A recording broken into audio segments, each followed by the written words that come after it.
So hello, everyone, and a very warm welcome to the Humanitarian Policy Group at ODI. I'm Saoirse O'Callaghan. I'm the Director of HPG, and I'm really delighted to welcome to London and to HPG three really kind of 4-month country directors who are going to talk to us today about the situation in Sudan. So we've organised this event in collaboration with the INGO Forum in Sudan, as well as with Safer World. And so on my right, I've got Sibongani Kayola from Mercy Corps. She's the country director of Mercy Corps and also the chair of the INGO Forum in Sudan.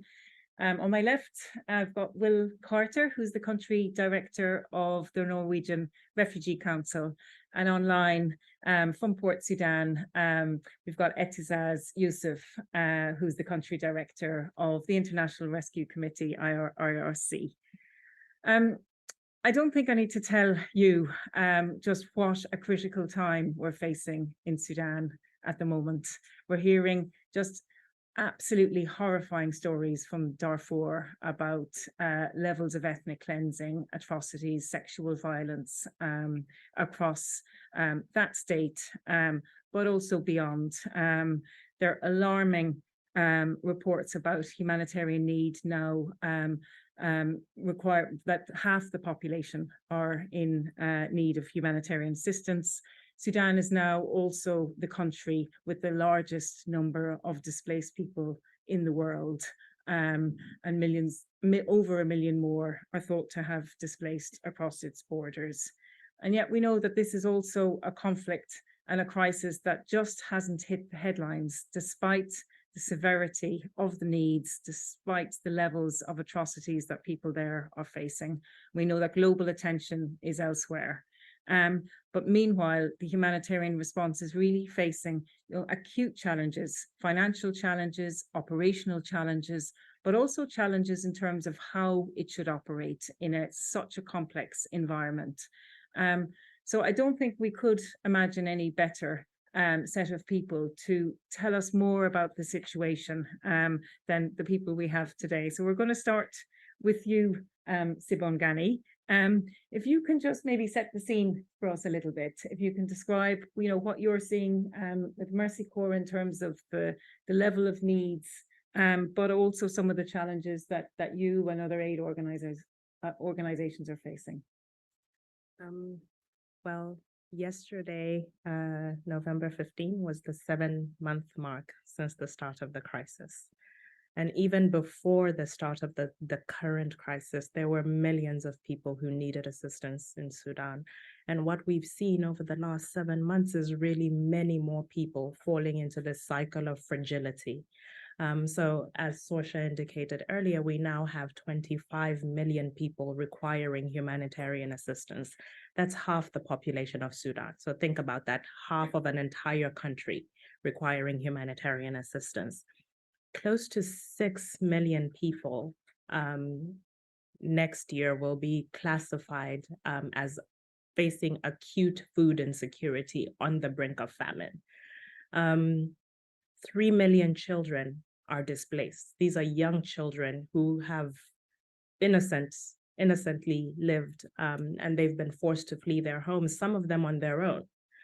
And behind these numbers is a face. Behind these numbers is a child, a mother, a father, a brother, a sister, and all of these people are suffering today. Unfortunately, civilians are bearing the brunt of the atrocities. Women and girls are being raped, subjected to sexual violence. There's arbitrary detentions, denied access to healthcare, to education, to other facilities, basic facilities. When we look at the most basic of human rights, the right to shelter, people don't have adequate shelter. They're forced to make do in communal shelters where they don't have access to clean water, they don't have access to sanitary facilities. And there's currently an outbreak of diseases as well. So as we're speaking as of this morning, Gadaref State has recorded 700 cases of cholera, this in the 21st century. And we know cholera is a basic basic disease that just requires clean water. And so for something like that to be happening in a country that already has so many challenges really speaks to the drastic change that we've seen over the last couple of months. And the impact goes beyond those who are displaced. So there's people who are being hosted by family members, but millions more have nowhere to go. Others have fled into countries such as Chad and South Sudan, which already have their own challenges. And we're already hosting significant numbers of refugees prior to the start of the current crisis. In the traditional Sudanese manner, families have been very generous in opening up their homes and sharing what they have with those who have lost everything. However, it's been 7 months and many families are contending with not receiving salaries, given that Khartoum was the economic heartbeat of the country, but they still continue to show this generosity of spirit. And it's gotten to a point now where those who don't have families to host them, who can't seek shelter in some of these collective shelters, are starting to return to Khartoum, despite the violence and protection concerns that they're faced with. Life is so unbearable in other parts of the country that they're forced to go back to places where they're potentially exposed to more violence. And so it's really a devastating situation, and it almost feels like there is no hope for the next couple of months. As a community, we've been working with local responders, but also with national organizations and as international organizations, doing our best to support the response. And in the first 7 months of the crisis, we've reached 3.5 million people. However, when you look at the scale of the needs and what we've been able to do, there is so much more that needs to be done. And we acknowledge that as a sector. And the biggest challenges that are preventing us from reaching the millions more who do need the assistance, well, first of all, is the insecurity and the lack of respect for international humanitarian law by the parties to the conflict. And so it is a really dangerous environment for us to ask people to go out and provide support to other community members. This really hampers our operations. Every single INGO, and there are over 60 INGOs in Sudan, every single INGO has had their offices looted. That is the scale of the insecurity in the country. In addition, we're also confronted with bureaucratic challenges and access challenges, which really do amount to an arbitrary denial of access. To date, as a community, we have over 90 INGO visas pending, and these are for specialized staff who have the skills and expertise that would allow us to surge and scale up our response, but they're not being allowed into the country. Even within the country, where we do have staff who've been working with us for a very long time, there are denials of permission to move across the country to get to other parts of the country without justified reasons. So we have an example in Gadaref where we were trying to get to a community to provide assistance, and we were told we couldn't go with no, in line with what is described in the basis of why access should be denied. We did not violate any rules. We did not contravene any requirements, but we were just not given that permission. Funding, as you said, Sorsha, is still an issue. Only 30% of the humanitarian response plan is funded. And the INGO sector, just us as a collective of INGOs, have contributed more to the response than some EU member states. So think about that, trying to scale up a response at a time when the funding is not forthcoming, when we're not seeing donors step up as they should. It's really, really is appalling given the scale of this crisis. However, as I said, despite all of the challenges, we're doing our best to really scale up. And this is based on the community acceptance that we have over the decades we've been working in Sudan, our work with local stakeholders and the partners, the long-suffering partners that we have. Just in closing, honestly, the worst is yet to come. We have not yet seen the worst.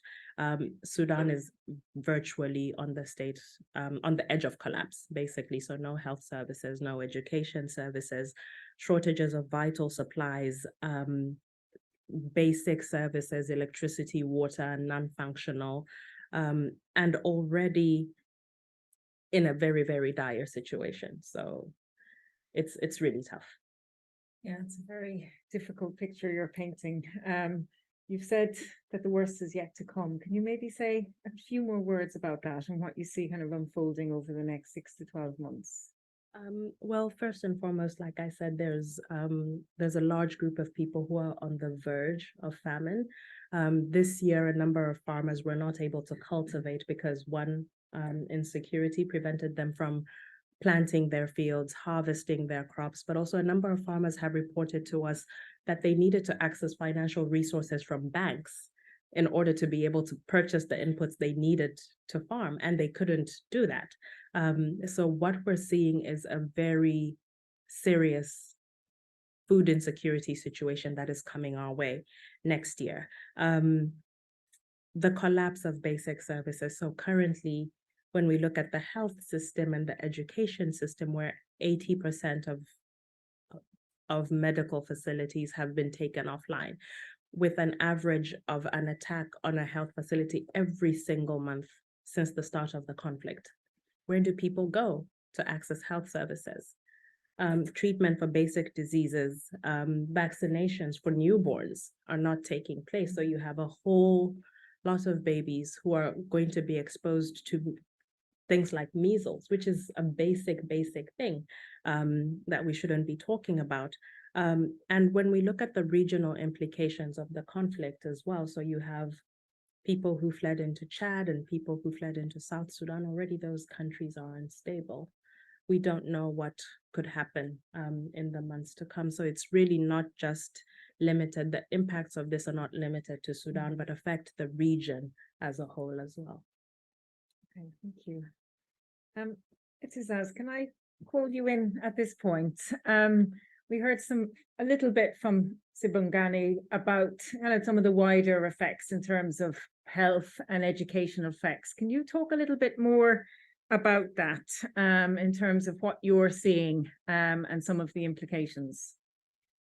Yeah, thank you very much, actually, Sophia. So if I guess Sibongani has really painted a very gloomy picture for the Sudan. Then looking at the health and education, even before the crisis or before the war, they are really suffering a lot, and majority of the services being really supported by NGOs and humanitarian actors in diaspora and in Kordofan and also in the special area. And now that is really impacting the thing. So just to give an example, that the health facility in the area that is really witnessing the fighting, most of 70% of those facilities being closed. And also population movement increase the demand and further placing a strain on the very limited capacity. And as also Sonjani mentioned, the crowdedness and the weaknesses or almost failure of the health system is a contributor to those disease outbreaks that we can talk about, the malaise for the children that is not being vaccinated, the outbreak of cholera and dengue fever in Gadarif and in Khartoum and also in Gezira. So that is really had a very, very severe impact on that.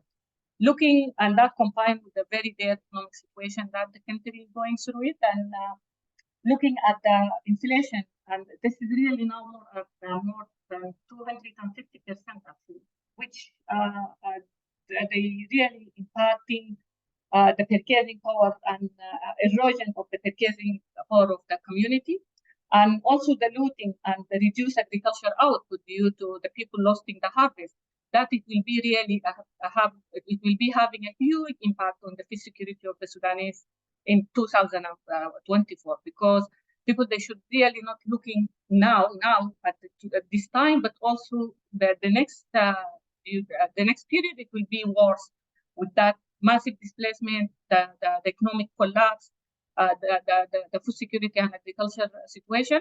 That is really, it will impact a lot in different ways. Also, I do believe Sudan is really in the very education crisis. Like 19 million of the children in Sudan out of the schools. If we're talking about numbers, 6.5 million is really in the area that impacted by the conflict. 5.5 million in the area that we consider safe, but still they are waiting for the authority to let them know when the school is open. And the failure of the government to pay the salary of the civil servant heavily impact that.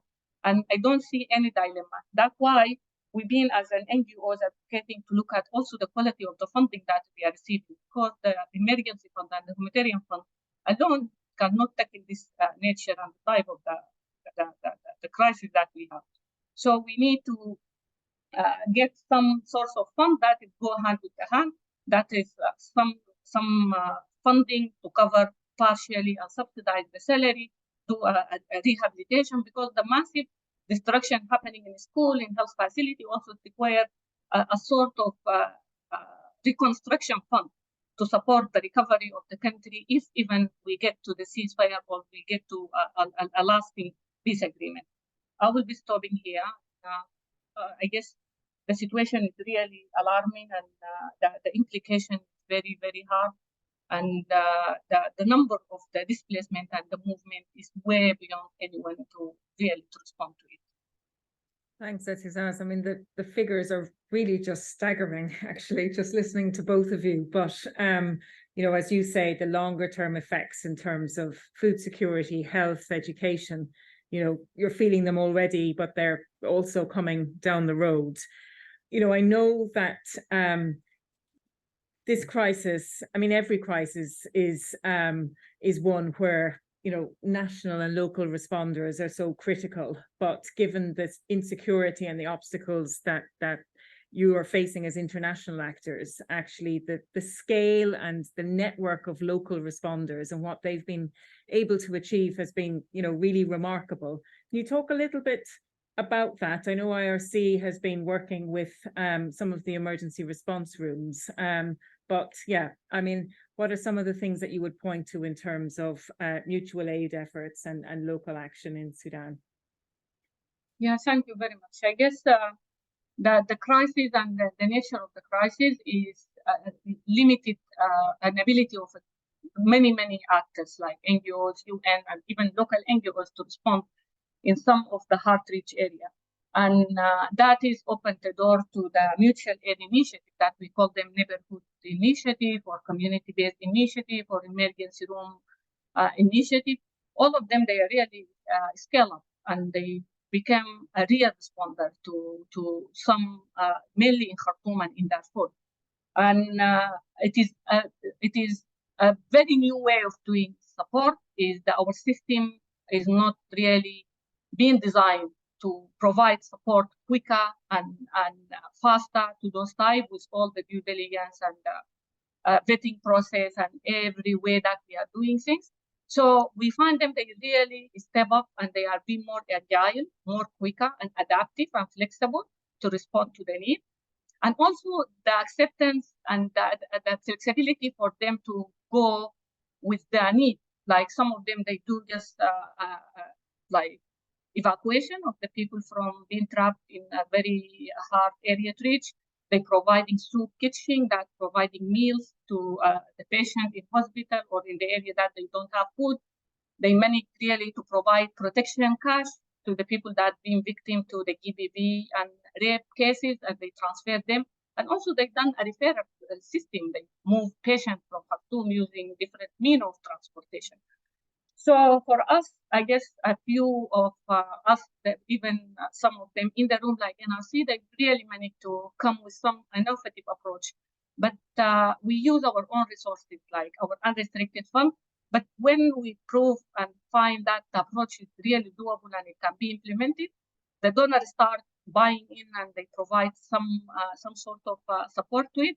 But still, we feel that is the risk sharing responsibility and framework is not implemented yet, because if you look at all the agreement and everything, it's being just left for the organization to hold the responsibility. It's depend on our own vetting system. It is based on our own responsibility to handle it.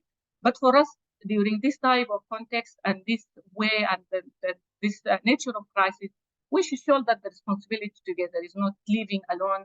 And if we're really talking about localization, we need really to walk the talks and people really to be willing and open to share that responsibility together and not leave it for us to test it and try it. And then when we have a mature model, then people, they will be buying. So I guess this is one. And also we need to understand it is different way of doing the aid delivery. And for us, looking at them, they are not an NGOs, and we are not really willing to convert them to the local NGOs. They used to be a very vocal. They are really community initiative. They are very flexible. So it will be really figuring out a way how to support them, to support their community in a way that they cannot be some structure or entity. They have a legal entity, they've been registered, they have a financial system. So we knew that is a dilemma. But to prove this is the only and quicker and easy way and even cheaper way to do that type of response when crisis happen. And I guess Sudan, it should be a model to be really look at it and to document the lesson learned. And instead of just inventing the wheel, we can have that as a approach and model and to see how we can capitalize on that. So I guess that was one of the issue that we need to look at it for this mutual aid initiative. And also for us, we need to look at that things and complement it with our traditional way of delivering aid and support. But I do believe still localization is a very large concept. We need to have a better definition and a better understanding, and also bold commitment than what the people really committed at it, and to come with a more concrete, practical way actually when we implement it, what we mean and what we need to. Thank you very much. Thanks, Etizaz, and I'm sure we'll come back to that in the questions and the discussion, because certainly the need to prove the benefit of emergency response rooms and the kind of mutual aid efforts in Sudan. I mean, the case has been proven. I don't think it should be up to IRC or NRC to have to continually to make this case to donors.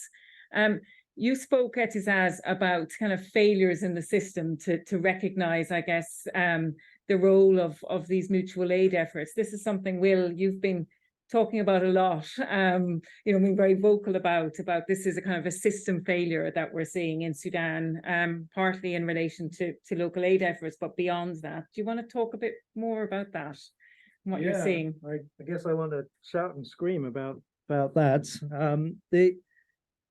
I mean, those numbers are terrifying, really.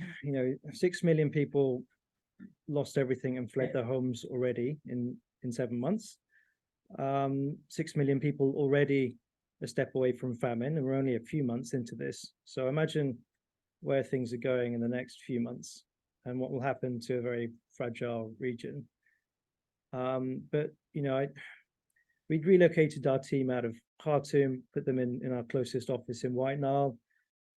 Just after this happened, I flew up to the north of South Sudan, and we crossed the border and linked up with them. And I walked into some of these collective shelters that mutual aid was running, completely overwhelmed. And this is only a few 100,000 people into this displacement crisis, and the numbers kept flowing. And I remember being very, apart from feeling overwhelmed, but very sad to see the situation, streaming in front of us, and very little attention coming to, of course, the evacuations of diplomats, seized the headlines for a couple of weeks, but everyone else who was left behind, with airstrikes going on in the capital, and the whole capital city sacked and raped, and then another military offensive opening up in the Kordofan area, and ethnic conflict and mass atrocities happening in Darfur. And so I ended up feeling very sad at that time. And a few months later, we were trying to reopen our Darfur operations, and we've flown into Eastern Chad, and there hundreds of thousands of refugees, maybe 500,000 or more now, in camps with almost nothing, in Eastern Chad. And they're not just refugees, they are genocide survivors from 20 years ago, and genocide survivors, to be frank, from right now. And they have almost nothing to eat because the world doesn't care enough to cough up anything. And then we drive 30 kilometers into a devastated city, and our teams have been trying to work there, and we've just reopened our international presences there. And this is in West Darfur, and there's devastation in some of those, suburbs. And okay, a lot of people fled, but I've met whole neighborhoods that have been shot up, and met, war widows essentially with children who couldn't leave, many of them now pregnant because of the abuses that have come. Families with disabled people or elderly people, and they couldn't make the travel and didn't know what they were going to. And so that sadness kind of turned a bit to anger at the system, which, is supposed to prevent the worst from happening. It's supposed to prevent genocides. It's supposed to prevent famines. We can see clearly a famine coming next year, supposed to facilitate aid, access, new life-saving assistance. And I didn't see any of these like basic parts of the international system really working in Sudan. And so, and this is too much, right? It's the numbers are large. And so I think we see, a failure really to see any leadership on the globe, on, the world stage on what's happening in Sudan. World leaders have been silent. Most ministers, foreign or development, haven't really focused on this. It's barely made it into the Security Council standing business. Everyone's kind of at a little bit of a loss. So we see a failure of leadership really to escalate this in the proper way. And I think part of it, and we've just tried to appeal to people in Brussels and Geneva and now London, and the leadership failure is a failure also of vision. Like, people haven't figured out what the options are to move forward in this very depressing, very desperate situation. But we need leadership, and this is what either member states or the multilateral system needs to produce. It's been a failure to adapt to a new reality. We have a multilateral system that works between governments.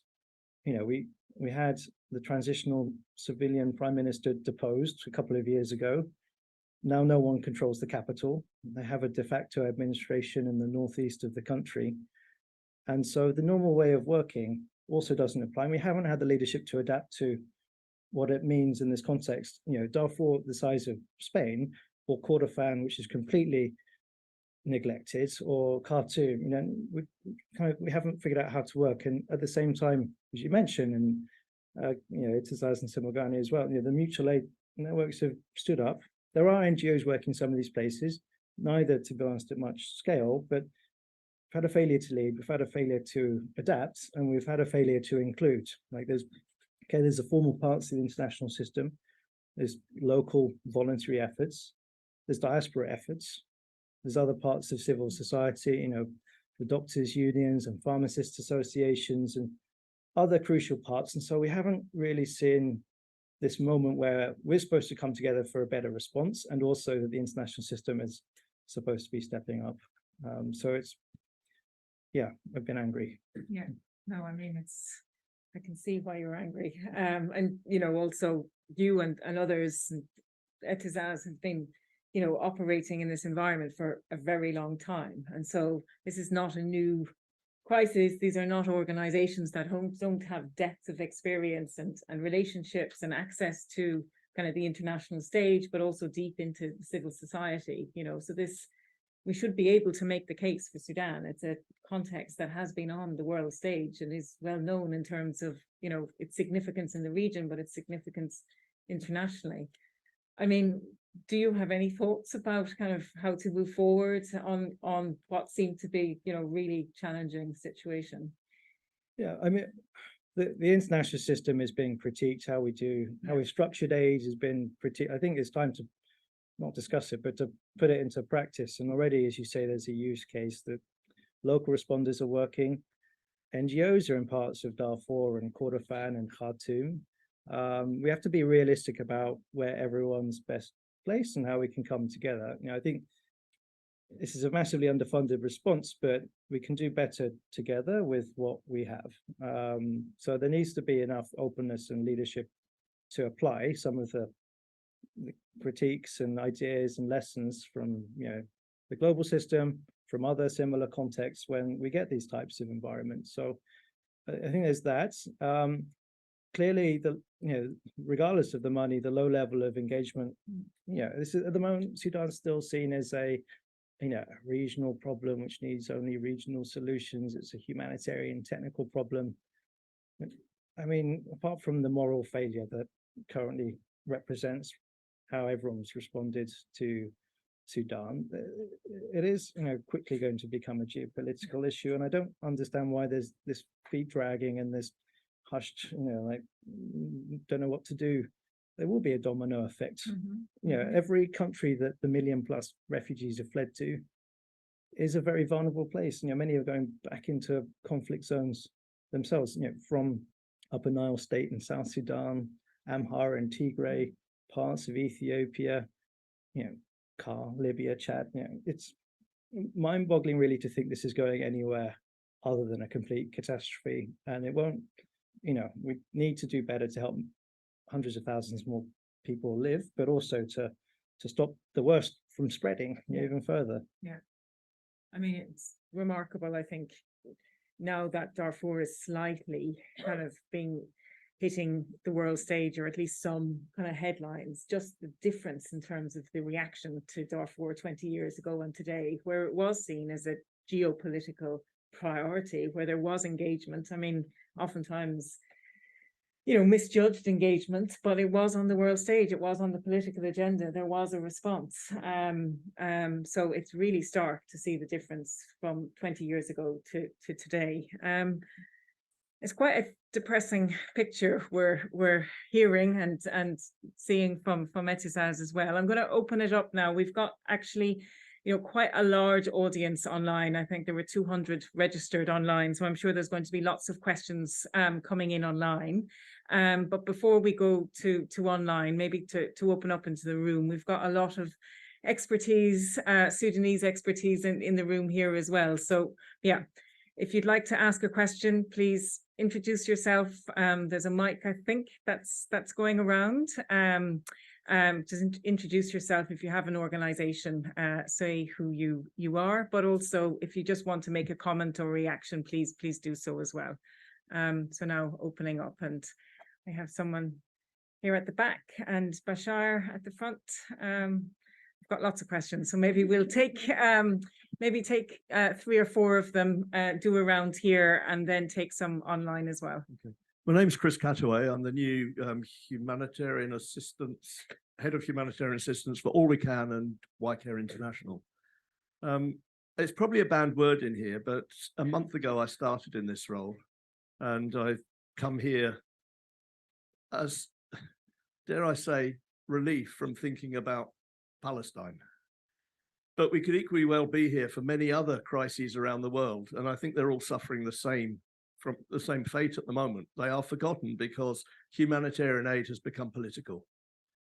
And I do think that perhaps we need to think as a sector as to how can we rebuild the ship while we're sailing it. And perhaps Sudan is one of those places where we do need to use our advocacy voices. We do need to use the experience that we can bring from the people in the field who really deserve a hell of a lot better to be able to rebuild the system around us, because quite frankly, at the moment, it is failing those people, not only in Sudan, but elsewhere too. And that would be my challenge, I think, as to how can we do that? Because I don't see any other way at the moment of getting the political engagement that's going to be needed before anything changes in these countries.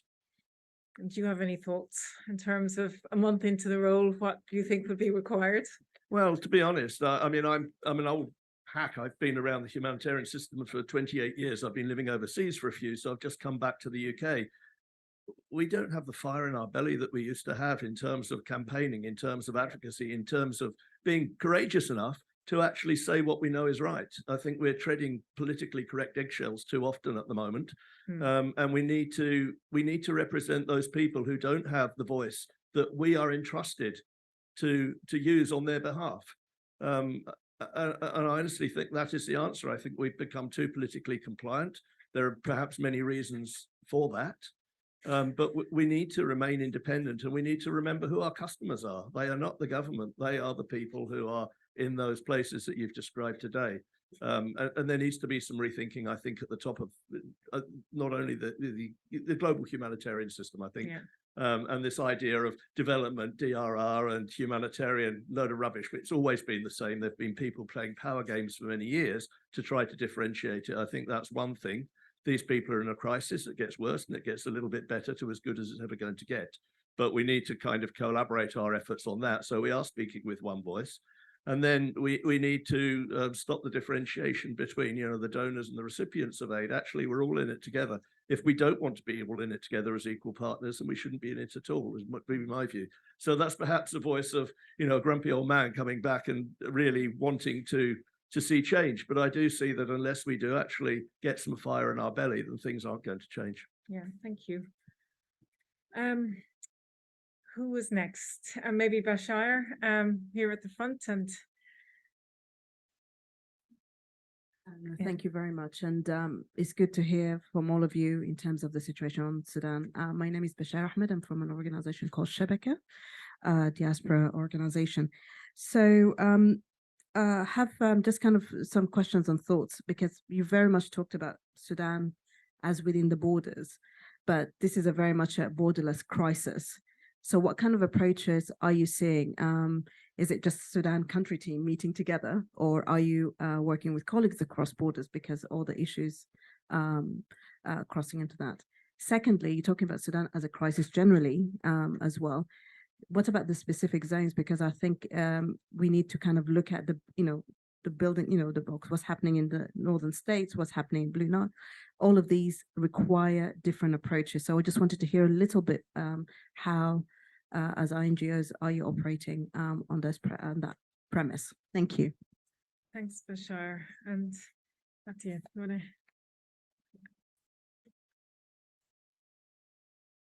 Thank you so much. My name is Fatia Abdullah. I worked for UNHCR and the NGOs for about 30 years. Probably I'm like you said, I've been moving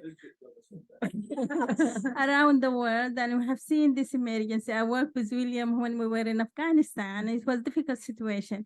So I'm hearing from you. I just want to congratulate you for being there and being in this room and talking about Sudan. Indeed, the emergency has subsided from the world. And I was really, I get angry like you, and I get really upset because when I saw the evacuation out of Sudan, and that is it. There's nothing for the people. And it's really hard because the people need us. And we here in the diaspora, like you, from Shabaka and all of us, Sudanese who are in UK, we tried really in terms of advocacy. We did demonstration. We went to the UK government and said, "What's happening? Why are you not responding? You're sitting on the Security Council. What's happening?" And there's silence from all government. So there is a secret behind this, and it's the regional issues indeed, and it's really hard. So for the advocacy, I think we have to continue that. Tell us what you need from us. Advocacy work, and it worked for us in other places. And we managed to overcome those emergencies, and we are still the people who are there. And I think we should do more of that. So we rely on you. You are on ground. Let us know what you want us to do. I'm happy to go anywhere. But sometimes I get in the middle of the night and say, "Shall I call Guterres? What can we do? This cannot be silent." It's really hard. And my second point is about the community response that you work on. And I think that is, for now, maybe the way forward, because there are people there who want to support. There are many young people, name it, in the whole Sudan, they want to do something, but they don't know where to enter. And maybe you are the entry point for them to support them to respond. Now, I'm coming to the big issue, which is crisis. You said we have educational crisis indeed, but we have GBV crisis. We have sexual-based gender violence crisis affecting women and girls. You said there are so many pregnancies. There will be many children who have no fathers. And this issue really cannot be silent as well. So I want us to make that issue big. I was in a discussion last week in London University on GBV, and it's really hard to put Sudan in the picture. I know there's a lot of cases, but what do we do? Where can it be in the agenda? Because this is a zero tolerance. It should not be something we should be silent about, and it should come from Sudan itself. But thank you so much for all what you're doing, and I'm glad I'm being here with you, and I hope we will collaborate more. Thank you so much. Thanks, Fatia. And then we have a young man at the back here who's been politely putting his hand up, and then maybe we'll do another round. Thanks a lot. I hope everybody can hear me. Should I stand up or it's okay? Well, perfect. I'm a student at LSE in London, and I would just like maybe from the panelists, what do you think is the best way to organize humanitarian response in the Sudan context? Should we talk with SAF and RRF, or should it be more of a border engagement where you support those that have fled in the neighboring states? And then also related to this, should humanitarian response not maybe be more political than it is? Because we just mentioned it is about the people and not about politics, but at the same time, you have to think about who you're engaging with when you're providing the humanitarian assistance. Thanks a lot. Thank you very much. There's a lot of issues there. Are we doing enough in terms of advocacy? What more can be done? The regional issues, the internal kind of response, and how to organize that. How to get more support to the community response. How to use diaspora more, gender-based violence issues, the kind of the model, and whether a more political approach is required. Etisaz, will we start with you? And you can maybe pick up which of these issues you think you can speak to the best, and then we'll come back into the room. So thank you. I guess I can just put some additional thought about the protection crisis that we have. So I guess Sudan is not only a GBV case. There is a lot of atrocity, a lot of forced displaced, disappearance, child recruitment, and even domestic violence that the women have it. And I guess traditionally we've been really having a huge issue with accountability and hold people accountable when they are committing that. So it is not a matter of just reporting cases, actually how to hold people accountable on that. So the accountability is something that I guess a lot of the same group, they are committing those crimes, still they are getting away with it. So how to ensure that accountability is bringing back to the system, and how will be ensuring the rule of law in that.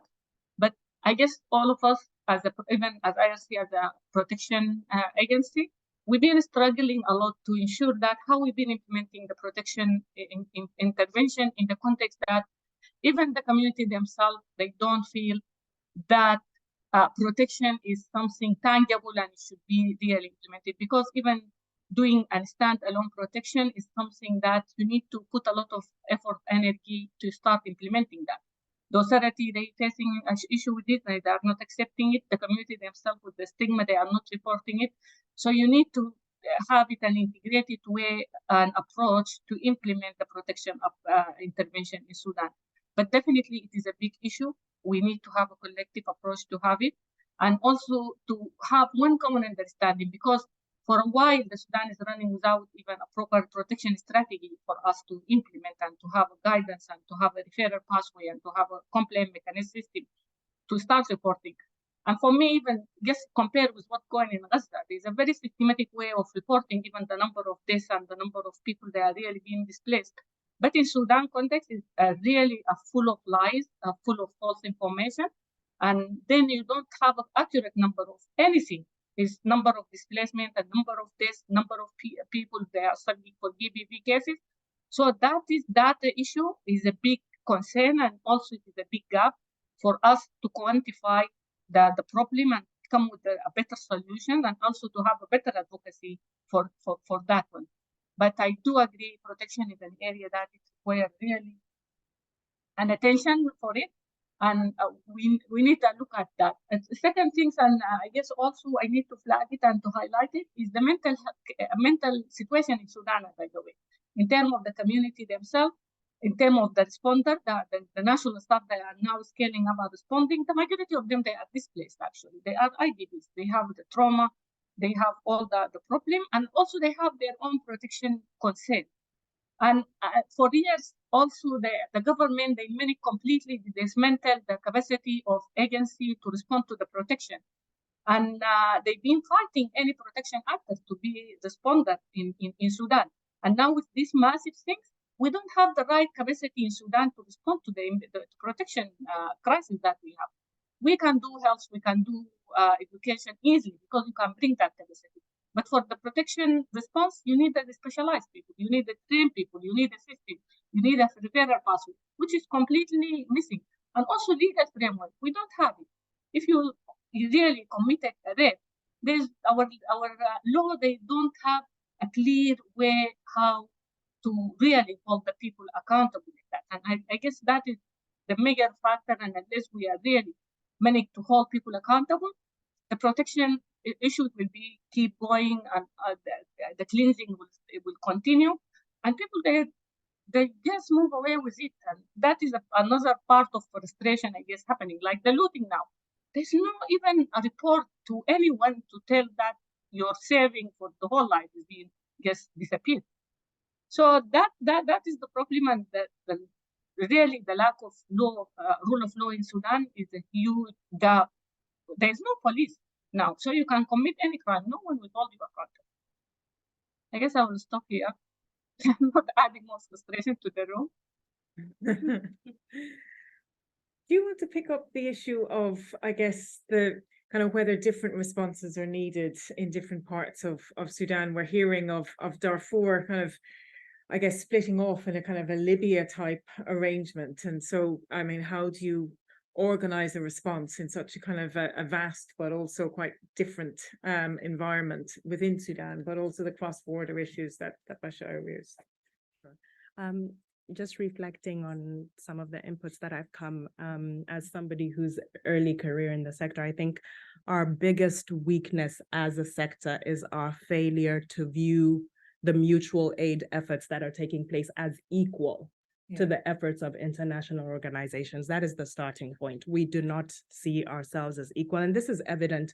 I was listening to a podcast this morning, which was hosted by the New Humanitarian and someone from a mutual aid background. And he says, even in the acronyms that we use, so we'll speak about the clusters, we'll speak about WASH, and these mutual aid groups have already been working in Sudan for a very long time, doing all of these things, but we lock them out of the system because of all this technical language that we're using.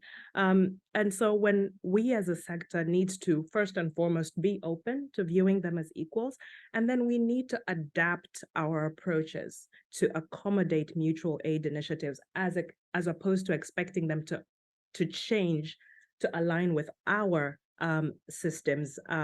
We also need to stop looking at mutual aid as supplemental to the international response, because clearly in Sudan at the moment, mutual aid could play a much larger role than the international response. And so we need to recognize that central role that mutual aid is playing. Now, in recognizing that role, one of the things that we need to do is to better recognize the risks that these mutual initiatives face. So an example is when you look at the numbers, we will say, oh, 18 aid workers have been killed since the start of the conflict.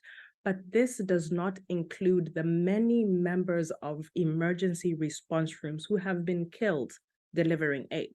We are not counting the people who've been arbitrarily detained in the same way that we would if we were talking about international organizations.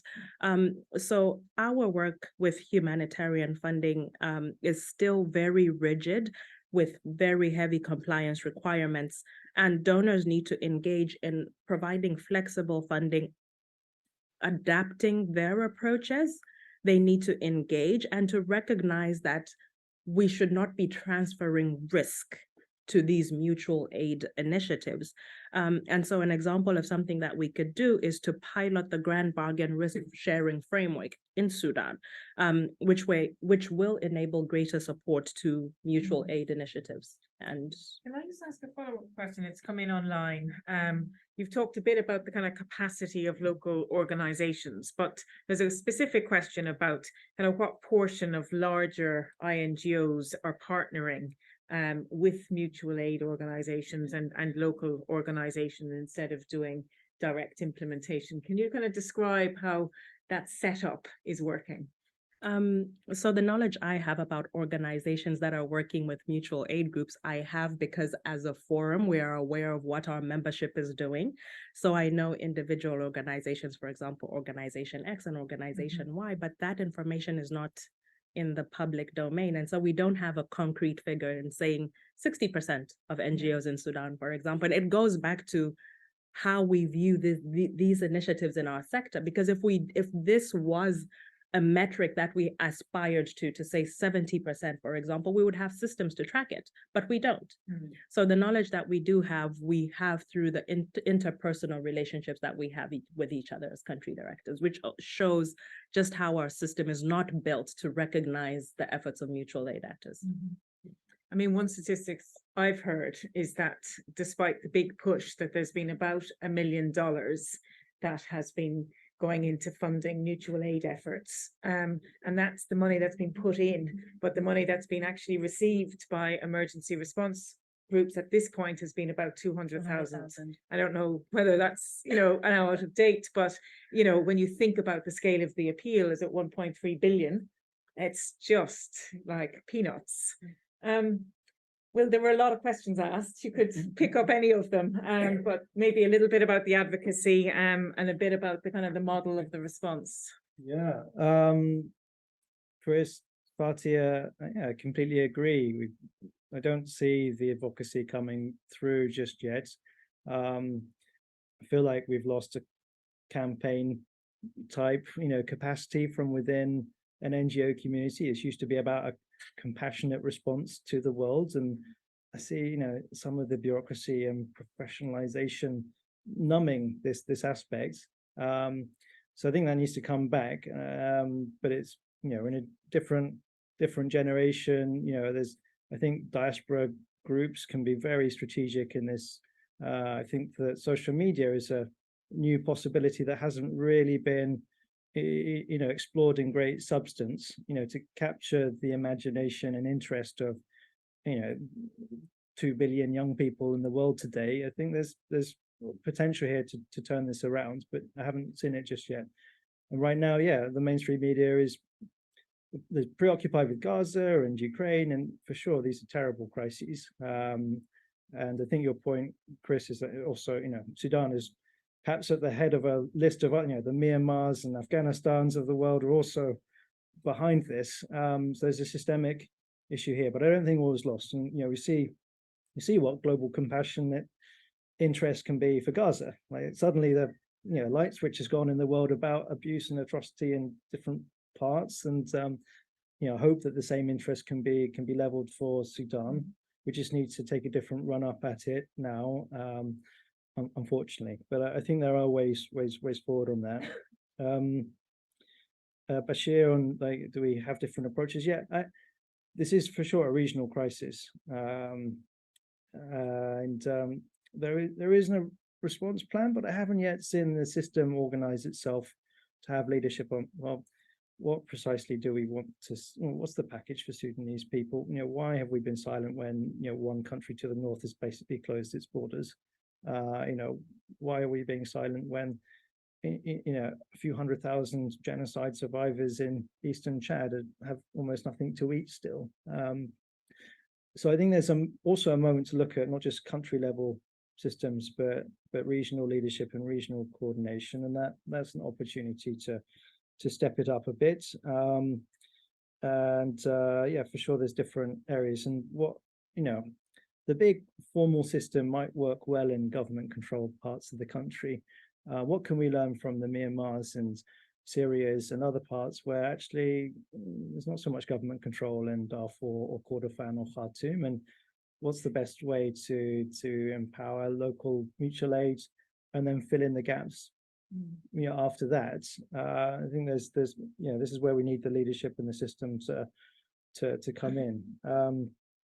And the colleague from LSE, I think on your question, we need both. We need both, engagement in conflict-affected areas. Like there are people suffering there, but clearly this is one of the world's largest displacement crises as well. So I think I couldn't say it's neither or, but the tendency is to go where it's safer and easier and work on the displacement crisis only. And leave the conflict affected? Do we negotiate directly or not with, some of the armed groups? And we are, I crossed 6 RSF checkpoints getting into West Darfur. It's not easy, but there's capacity within the system and knowledge, but important for us to help people wherever they are in the country and to keep that mission and spirit going. Can I ask just a follow-up question about that kind of, I guess, accessing very insecure and inaccessible areas? I mean, there's a question here online about Kadugli in particular, and the fact that, areas like Kadugli are completely cut off now, and just how we reach them, how we understand, the level of humanitarian needs in these contexts, and, what can be done in specific contexts like that. Yes, I mean, the Kordofan, Kadugli and South Kordofan, and Kordofan is, almost is a different conflict in itself, and isolated in different ways. I think the first thing is, the classic image of, aid convoys and, 17 trucks lining up and eventually making its way through to some, besieged city. Okay, there's a bit of that, but we need to rethink about how, local economies work, how the mutual aid systems are trying to, pull resilience together and how to support into this. So how is it working at the moment? Yeah, at the moment we've barely got any assistance into Kadugli. This is a fact. That's not to say that there's not services being provided. There's not a local system. There's not some productivity of foodstuffs in the area. But they're really on their knees in these isolated parts, and it's a huge worry. Okay, the atrocities in Darfur are really jarring, but there's the rest of Sudan as well. This is one of the big differences from the Sudan 20 years ago that a lot of people remember, and the Kordofan and what's happening in Khartoum and the huge urban displacement in eastern Sudan. Yeah, I mean, how we work, it needs to differ. We've got to change the system though of how we respond, but also how we think about response. Yeah. Thank you. I'm aware that we're up against the hour and there were lots of hands up in the room. So there might be some of you that need to leave. So please do if you have to, and also online. But if it's okay, we'll go on for, I think, another 15, 20 minutes. So please stay with us if you can. And I'll try, and we've got some questions online as well. I'll introduce those, but there was a few people that we didn't come to. So maybe there's a lady here at the front, and also someone further back. So we'll take those 2 questions at least. Okay, thank you. Yeah. Uzma, I was previously with UNHCR in Sudan and South Sudan, based in the Kurdistan states. My point is actually related to what's kind of already been touched upon in terms of the involvement of the diaspora. Now, just a couple of days ago, I was at the launch of a report by Shabaka on the role of the Sudanese diaspora in, responding to this crisis. And one of the things that came out was that, there's a huge number of people in the diaspora who are not only supporting their close family, but also several people within their community. But one of the things that they felt was that, firstly, these efforts were not coordinated. But secondly, they felt like they were not really involved in the overall humanitarian response. And so some of the challenges that they faced that they could be supported with, through international organizations, they felt like they were just not being involved in a way that they could, get assistance, but also, use their resources to support international organizations who are, not getting them from donors. And so this is just something I thought, yeah. So it's almost like there's another system. There that is, the diaspora system that is also excluded, to use your words. And they are keen to support. They have, the resources living abroad, but in some ways they don't really know how to navigate it in the way that INGOs or the UN would know. Yeah. We have another question at the back. And then if anyone else wants to ask a question, please raise your hand and I'll bring in a couple from online as well. Hi, everyone. My name is Ola, and I work on education in protracted crisis. I'm really glad this panel is taking place today. And at the same time, I feel like I'm like a broken record saying the same thing over and over for a long time in terms of localization, in terms of slow response, and I'm hearing the same thing over and over. So maybe flipping things on its head, also with the fact that many people are starting to feel fatigued and overwhelmed. Can you think of any even small positive examples of localization, of when local actors were heard and included and were given funding, something that, you know, if we work on crisis in Syria or somewhere else, we can take as an inspiration and an example to keep going? Thank you. Thank you. We have another question here. Thank you for the panel, Shema Ahmed. I used to work for ICRC and now part of the diaspora. So I think it's more of a reflection, but then followed by a question. We all agree that there is no structure currently, not in the government response, or no government, but also not in the international response. And I'm just wondering how can the humanitarian community organize? I think, Will, you alluded to the system coming together and organizing itself, but I don't think that's likely to happen without leadership. And we don't really see big international humanitarian organizations coming together, or any of them kind of assuming this leadership role. So yeah, just wondering how this can be changed and how the voices can come together and be amplified. Is it through the UN? Because I don't think UNITAMS or UN has done anything to bring together the voices or create a response, a shared response. So yeah, just how can we come about that? Thank you very much. And there's another fourth question that I'm just going to read out, and I can see that Etisaz wants to come in. But a question about the UK response, and you know, to what was your view on the level of political leadership, but also kind of more widely the Ukraine humanitarian response, and how do we get UK public and political audiences to engage much more in this crisis, given its scale and given its severity, and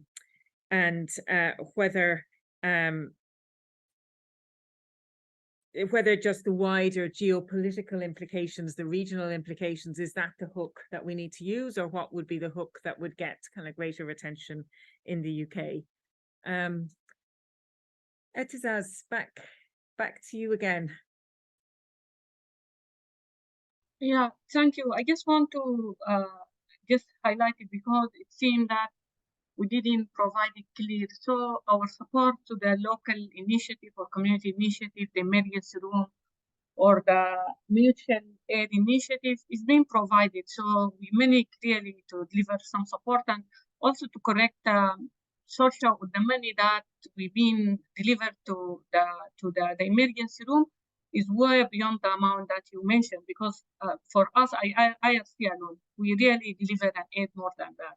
So the figures, but at Sawangani mentioned, is not captured and is not reported, and because it's really not coordinated well. Then another issue is just to focus on the like community initiative or emergency room, also the capacity to scale and to cover it, because they are very limited and they are have a limited coverage, and they cannot really scale and expand, because that is the maximum coverage they can reach, because even the way they are being really designed and created is to have a neighborhood coverage. So it's very fragmented. If you need to organize and bring them together also, it's very difficult. So the fragmentation of those initiatives and the way they are operating also is so challenging, even in Khartoum alone, just forget about Sudan. So it has, and during this emergency, the aid diversion also is one big concern, that you don't know how the money can be used or the aid that it can be. So there's a lot of issue. People, we've been looking at it critically, but we are really working very hard to support them as much as we could based on their limited capacity they have. And also they are very new to this type of intervention. So they are lacking really a lot of knowledge about the humanitarian law, about the humanitarian principle. So there's a lot of things they should be tackling and moving it together. But I'm assuring the audience there that is a lot of intended effort that is being put in place. We are very carefully working together to try to support them as much we could, because we believe they are really providing a very tangible and very quick and very important role. But also there is a lot of limitation that they have in the system now they are operating with. So we need, and also it is really a very, we don't need to do harm. If you look at the people that were impacted in the emergency room, the number is being killed, the number is being in prison, they are very, very big. So that is another aspect. So we don't need to do harm to those few volunteers. They have no experience to deal with that. So I guess it is really a trade-off, and we need to maintain and be in the middle so we can support them as much as they could, but also not pushing them at the edge or stretching their limited capacity or moving them to move to the very dangerous area, just to deliver aid to area that sometimes it's better to stop not doing anything because it can cause more harm than really better causes. Over. Thanks, Etizaz, and thanks for correcting me on that as well. I knew IRC was doing a lot of work, but I don't have the figures, and I think it helps at least give some positive example to your answer as well. I don't know if any of you are well placed to pick up that question about the diaspora and how to include diaspora. I feel like we should almost ask Shabaka that question, but if either of you want to pick it up, and also the kind of the issue of coordination and UK leadership. So maybe first to you, Will, and then you can pick up. No, I mean, but as we try and figure out a better system and moving forward, clearly, recognizing and including and leveraging local response and diaspora responses is a necessary part of the way forward. There isn't an efficient way forward which continues as we are, which is sort of either formal national or international organizations. We have to take one step back and look at what else is happening with remittances, with other forms of technical support, with other contributions to this. And I think one of the problems is that we haven't been able to count what the contribution from local responders or the diaspora is. I couldn't tell you, is it 100,000 or 10 million people that have been assisted by emergency response rooms? Clearly they're working in some of the worst parts of the country, under terrible conditions, doing heroic work where we don't know the scale, and at that sort of policy level, this is where we sort of feel that there's reticence of how much to invest and how to make it work. But that we need to square that circle. I think to come back to I think Shaima from former ICRC, who's going to coordinate this revisioning?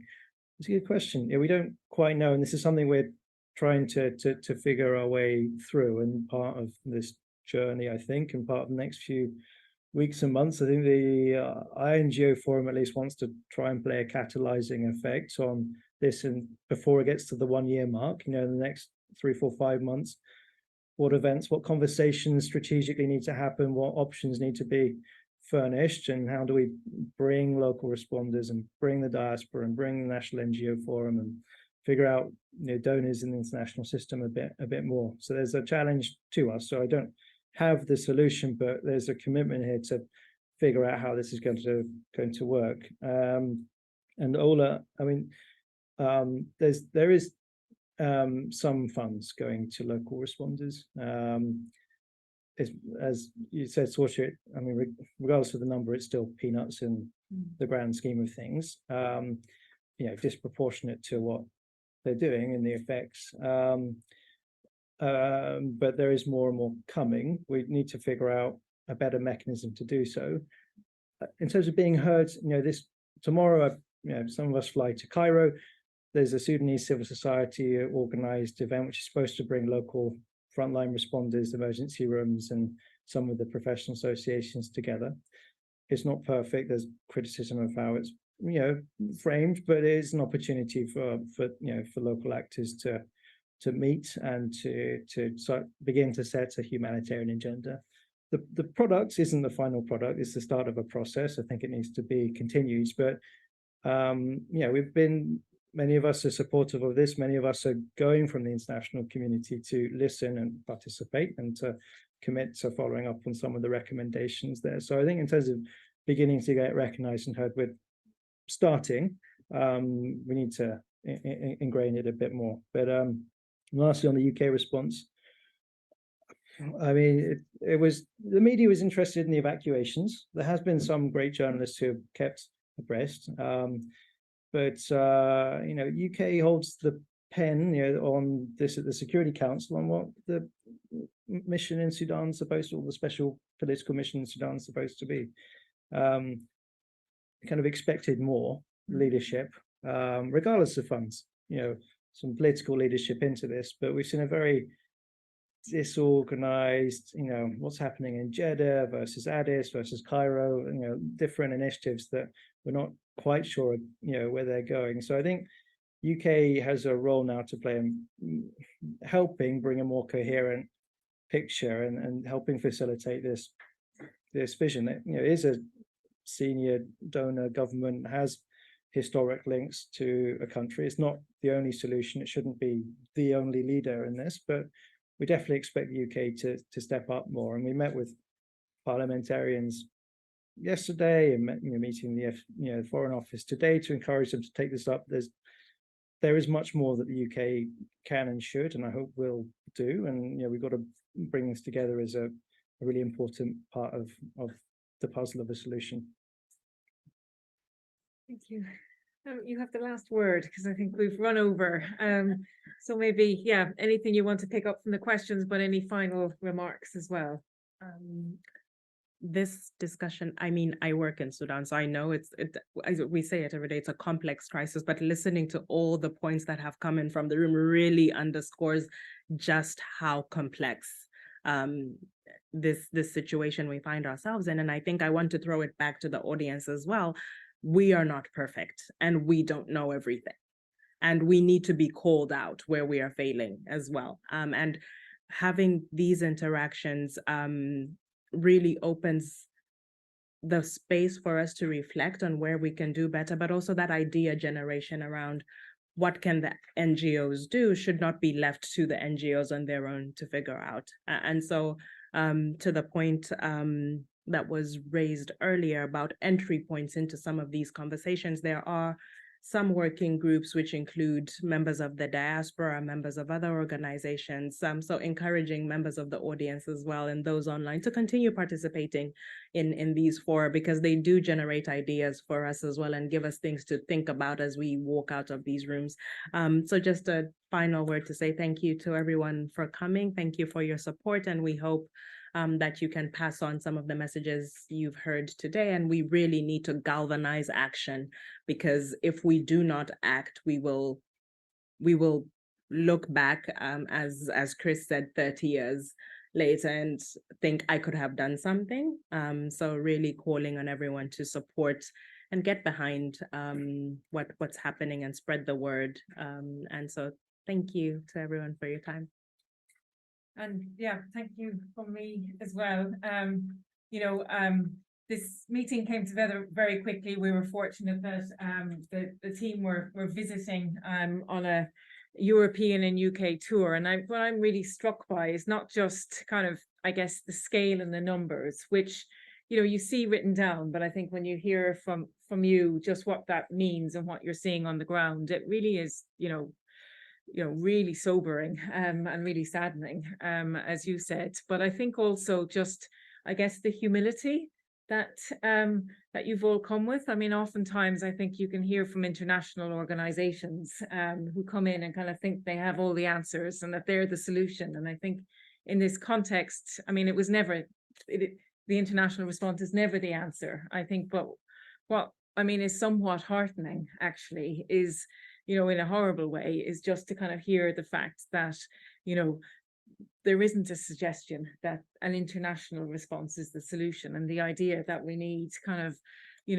all of the different systems, whether it's the diaspora, whether it's working with the local mutual aid efforts, the local NGOs that I think we've spoken less about today, but are also really performing under really difficult circumstances, but also we need to scale up the international response with the leadership that you've spoken about as well. It's not an either or situation. And maybe just to end it there, I think we as HPG, we've traditionally worked quite a bit on Sudan. So it's a crisis that we've been trying to engage with over the course of this year in particular. And I think we'll continue to do so because I think it is a context that does require kind of continued support and attention. But I think it's beholden on all of us to try and follow up on the efforts that you're doing to keep the attention on Sudan. So thanks to all of you, to Etizaz for joining us from Port Sudan, to you for coming and to sharing all of this with us, and a big thanks to Nosheen and the comms team here in HPG who've pulled this together for us. And just a final request, the team have put together a survey for those on you online. I think there's a link to it. We want to see how we can improve these events. So let us know how we've done and whether we can improve them. But maybe we can finally put our hands together with a big thanks to everyone.